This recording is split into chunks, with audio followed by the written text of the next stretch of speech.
I'm excited about this one. It is travel tip number 260. I am Eric, the travel guy. I'm so excited I'm discernibly turgid, but that's another matter altogether. Now listen, this one has to do with taking the Great American Road Trip. It happens to be one of my favorite vacations to take, but it can be stressful, so I've got a couple of tips to help mitigate the potential screaming that could go on in the car. First of all, deciding where you're going to go, I use a 6-hour general rule of thumb per day, meaning that especially if you're driving with small children, you could pretty much make it 6 hours before you have to stop for the night. So get out a map, draw a concentric circle around your home, and that will start to help you with where that 6-hour mark is.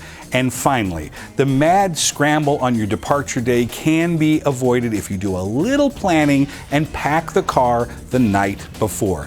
Check the tire gauge, make sure you have the right air in there, gas up the car, maybe even get it washed, pack it the night before, and wake up to a stress-free departure day.